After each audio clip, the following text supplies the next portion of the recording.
Masih ya? Oke, aman ya? Karena nanti ini kita gabungkan. Tadi kalau Anda perhatikan slide saya tadi sebelumnya ya, jadi ini untuk mengukur estimasi kinerjanya, ya mengukur kinerjanya. Kalau tadi cross validation itu sebagai prosedurnya. Prosedurnya kita ukur, nanti hasilnya adalah kita lihat di confusion metricnya. Ya, oke. Jadi confusion metric digunakan untuk mengukur kinerja algoritma klasifikasi. Jadi sekali lagi saya tekankan, setiap algoritma, entah itu klasifikasi, entah itu clustering, ya, atau nanti asosiasi, itu harus diukur kinerjanya, apakah dia baik atau tidak. Ya, masing-masing berbeda-beda. Nanti kalau Anda belajar tentang clustering, itu cara mengukur kinerjanya juga berbeda lagi. Ya, kalau untuk yang klasifikasi, kita bisa salah satunya menggunakan confusion metric, salah satunya. Bisa gunakan nanti yang lain. Ya.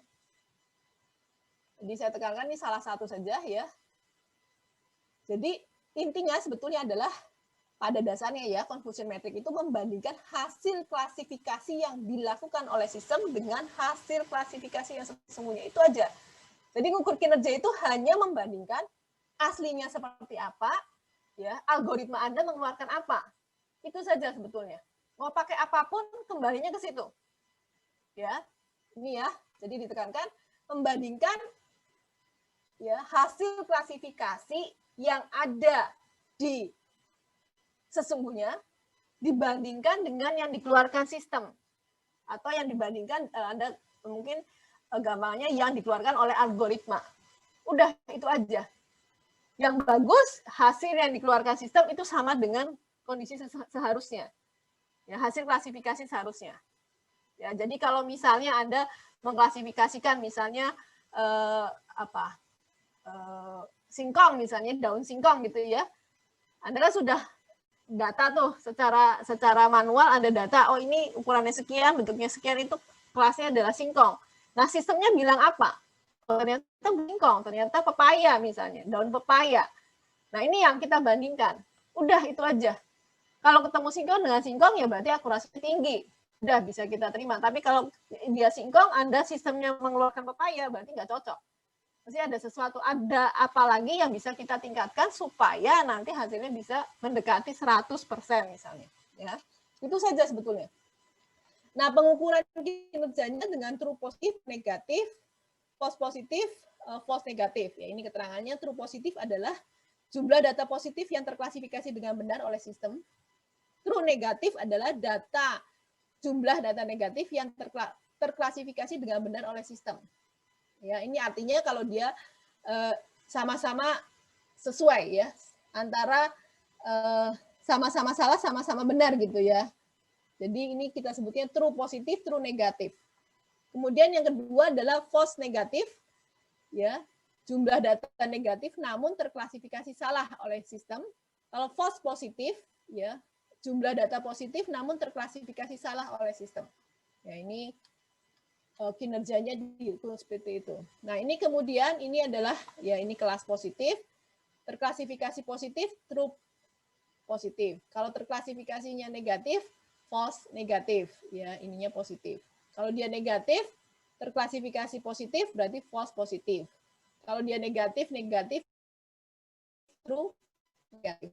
Ya kalau saya sih gampangannya positif positif true, ya. Kalau ininya sama positif positif, atau ininya sama lah ya kelasnya, berarti dia adalah true, entah positif entah negatif. Anda perhatikan ya, positif positif, maka dia true. Negatif negatif, ini juga true. Ya, true positif, true negatif.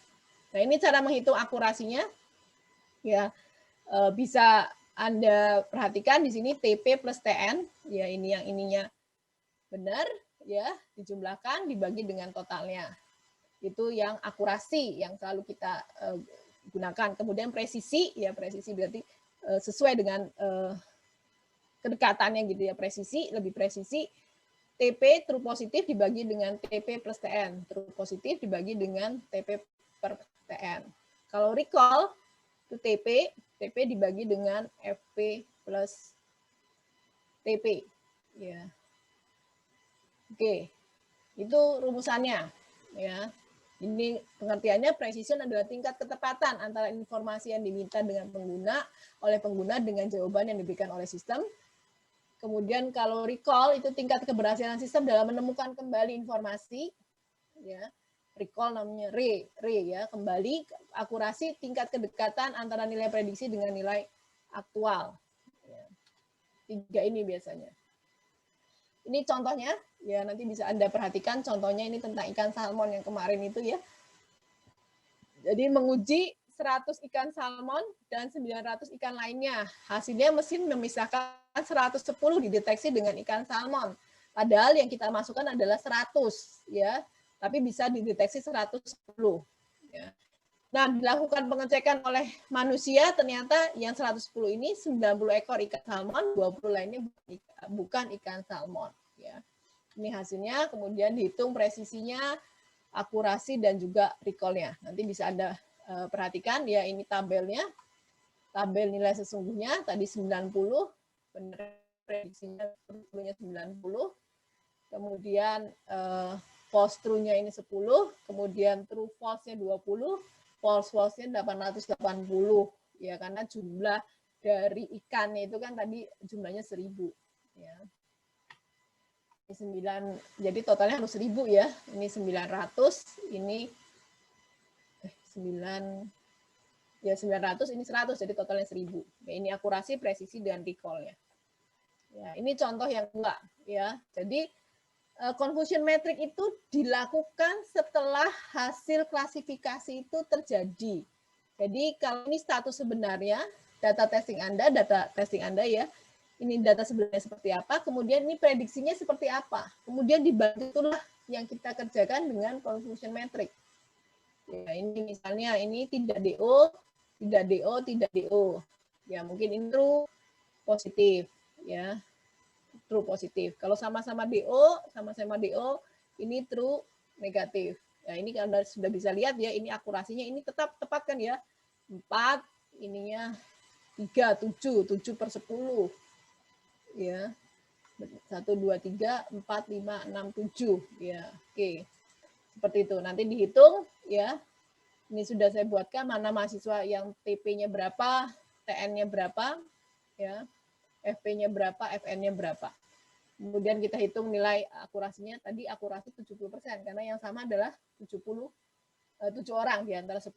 Ya. Ini presisinya 67%, recall-nya 80%. Kalau lihat dari sini mungkin harus ditingkatkan lagi, mungkin cara memilih tadi training data testingnya kurang tepat.